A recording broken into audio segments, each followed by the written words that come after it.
স্বরাষ্ট্রমন্ত্রী যখন বক্তব্য দেন সারা দেশ মুগ্ধ হয়ে শুনে। মাননীয় স্পিকার, আমি একজন আইনের শিক্ষার্থী, আমিও ওনার ডিবেট মুগ্ধ হয়ে শুনি। পুরো বাজেটের সবটাই যদি স্বরাষ্ট্রমন্ত্রীকে দেয়া হয় বা এই মন্ত্রণালয়ে বরাদ্দ দেওয়া হয়, মাননীয় সদস্য প্রস্তাবটা করেন, টাইম ইজ রানিং আপ। তারপরেও কতটুকু উন্নয়ন হবে এই মন্ত্রণালয়ের আমরা জানি না। ব্যারিস্টার রুবিন ফারহানা মুগ্ধ হয়ে আমার বক্তব্য শুনেন, আমি খুব কৃতার্থ হলাম। আমি আরো কৃতার্থ হতাম, একটু পরে বলতেছি। স্বরাষ্ট্রমন্ত্রী যখন বক্তব্য দেন সারা দেশ মুগ্ধ হয়ে শুনে। মাননীয় স্পিকার, আমি একজন আইনের শিক্ষার্থী, আমিও ওনার ডিবেট মুগ্ধ হয়ে শুনি। পুরো বাজেটের সবটাই যদি স্বরাষ্ট্রমন্ত্রীকে দেয়া হয় বা এই মন্ত্রণালয়ে বরাদ্দ দেওয়া হয়, মাননীয় সদস্য প্রস্তাবটা করেন, টাইম ইজ রানিং আপ। তারপরেও কতটুকু উন্নয়ন হবে এই মন্ত্রণালয়ের আমরা জানি না। মাননীয় স্পিকার, আমি খুব ভালো করেই জানি কোর্টের বাইরে ব্যান্ড পড়া যায় না, কিন্তু তারপরেও আমি কেন পড়েছি সেটা আমি যেমন ভালো জানি, আমি আশা করি মাননীয় স্পিকার আপনিও বুঝতে পারছেন আমি কেন ব্যান্ড পড়ে এসেছি। মাননীয় স্পিকার, স্বরাষ্ট্র মন্ত্রণালয়ের কাছে আমাদের এবারের বরাদ্দ তারা চেয়েছে ৩১,০৯৮ কোটি ৮৮,১৫,০০০ টাকা। মাননীয় স্পিকার, আমি একটু বিনীতভাবে কয়েকটা পরিসংখ্যানের দিকে আপনাদের দৃষ্টি আকর্ষণ করি। মার্চ এবং এপ্রিল মাসে সারা দেশে হত্যাকাণ্ড রেকর্ড করা হয় ৬০৫টি। অন্যান্য অপরাধ একই সময় ২৯৪টি ছিনতাই, ৯০টি ডাকাতি, ১৯৬টি অপহরণ, ২,২১৪টি চুরির ঘটনা, ১২৯টি পুলিশের আক্রান্ত হবার ঘটনা ঘটেছে। নারী ও শিশু নির্যাতন ২ মাসে ৩,৪৯৬টি নথিভুক্ত করা হয়েছে এবং সারা দেশে প্রতিদিনে গড়ে 10টির বেশি খুনের ঘটনা ঘটছে, খবর দিচ্ছে ডেইলি স্টার এবং বণিক বার্তা। এই যখন আমাদের সিকিউরিটির অবস্থা, এই যখন আমাদের আইন শৃঙ্খলার অবস্থা, তখন আমরা এই মন্ত্রণালয়ের জন্য দাবি তুলছি ৩১,০৯৮ কোটি। মাননীয় স্পিকার, পাশের থেকে আমার একজন সহকর্মী বলছেন এটা আরো বেশি হওয়া উচিত। সম্ভবত মাননীয় স্পিকার, পুরো বাজেটের সবটাই যদি স্বরাষ্ট্রমন্ত্রীকে দেয়া হয় বা এই মন্ত্রণালয়ে বরাদ্দ দেওয়া হয়, মাননীয় সদস্য প্রস্তাবটা করেন, টাইম ইজ রানিং আপ। তারপরেও কতটুকু উন্নয়ন হবে এই মন্ত্রণালয়ের আমরা জানি না। স্বরাষ্ট্রমন্ত্রী যখন বক্তব্য দেন সারা দেশ মুগ্ধ হয়ে শুনে।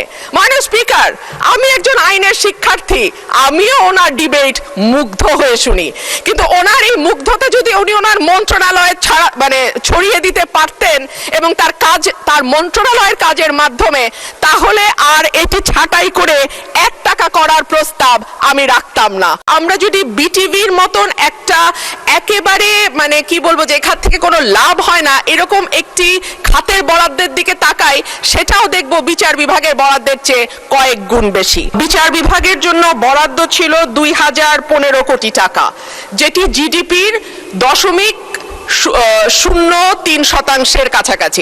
এইবার এটি বেড়ে হয়েছে ২,১৮৭ কোটি ৫৮ লক্ষ টাকা।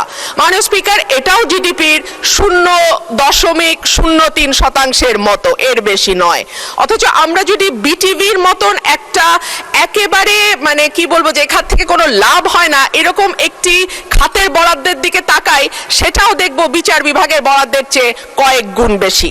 মাননীয় স্পিকার, আমরা যদি আইনের শাসনের কথা বলি, ন্যায় বিচারের কথা বলি, সকলের জন্য সমান অধিকারের কথা বলি, সেটা একটা সুষ্ঠু বিচার বিভাগ না থাকলে সম্ভব হবে না। এখন পর্যন্ত পেন্ডিং মামলার সংখ্যা 50 লক্ষের উপরে, অর্থাৎ মামলা জট একটি বড় সমস্যা। বেঞ্চ এবং বারের অধিকার যদি আমরা রক্ষা করতে না পারি, আমরা দেশে আইনের শাসন কখনোই প্রতিষ্ঠা করতে পারবো না। মাননীয় স্পিকার, কয়েক মাস আগে আপনি যেমন সুপ্রিম কোর্টে ছিলেন, আমরাও ছিলাম সুপ্রিম কোর্টে। আপনি আমাদের সমস্যা যেভাবে যত কাছের থেকে দেখেছেন, এই সমস্যার ভেতর দিয়ে আপনি গেছেন, আমরাও কিন্তু সেই একই সমস্যার ভেতর দিয়ে এখন যাচ্ছি। মাননীয় স্পিকার, আমাদের বারের যেই দাবিটা, যার পক্ষ থেকে আজকে আমি এখানে কথা বলছি মাননীয় স্পিকার, সেখানে বলা হচ্ছে যে আমাদের প্রতি বছর যেই ফিটা আমরা পরিশোধ করি, সেটা মৃত্যুর আগ পর্যন্ত লয়াররা সেই ফিটা আর তুলতে পারে না। কিন্তু দেখা যায় বহু লয়ার শেষ জীবনে অসুস্থ হয়ে গেছেন, প্র্যাকটিস করতে পারছেন না, আদালতে যেতে পারছেন না, কিন্তু তাদের মানবেতর জীবনযাপন করতে হচ্ছে। একই ধরনের কথা শিক্ষানবিশ আইনজীবীদের ক্ষেত্রেও প্রযোজ্য। মাসে ২,০০০-৫,০০০ টাকা তাদেরকে আমাদেরকে সিনিয়ররা দেন, কখনো দেন না। তাদের সকলের জন্য মাননীয় অসংখ্য ধন্যবাদ মাননীয় সদস্য। ব্যারিস্টার রুবিন ফারহানা মুগ্ধ হয়ে আমার বক্তব্য শুনেন আমি খুব কৃতার্থ হলাম। আমি আরো কৃতার্থ হতাম, একটু পরে বলতেছি। গত পরশু দেশের আইন শৃঙ্খলা পরিস্থিতি যেভাবে উন্নত হয়েছে সেটা ডাটা সহ, ক্রাইম রিপোর্ট সহ, খাতওয়ারি বর্ণনা এখানে দিয়েছিলাম। সম্ভবত আমার ওই মুগ্ধকর বক্তব্যটা আপনি সেদিন হয়তো শুনতে পারেন না, হতে পারে। তার মধ্যে ঐতিহাসিকভাবে বিগত 10-15 বছর, স্পেশালি 2025-এর রেফারেন্স সহ আমি ডাটাগুলো উল্লেখ করেছিলাম। ইন শর্ট দ্যাট খুনের চিত্র এই, ধর্ষণের চিত্র এই, নারী ও শিশু নির্যাতনের চিত্র এই, ডাকাতির এই সংখ্যা হিসেবে দিয়েছিলাম মাসওয়ারি। তাতে করে ঐতিহাসিকভাবে এই বর্তমান সরকারের দায়িত্বে আসার পর থেকে এই পর্যন্ত সমস্ত ডাটায় আমরা ঐতিহাসিকভাবে এগিয়ে আছি, মানে উন্নত আছে। সেই ডাটাটা আমি বলেছিলাম, আমি যেটা অন রেকর্ড এখানে বলেছি, সেই ডাটাটা ডিপার্টমেন্ট থেকে একটা ক্ষেত্রে বলেছি আমরা একটু পিছিয়ে আছি।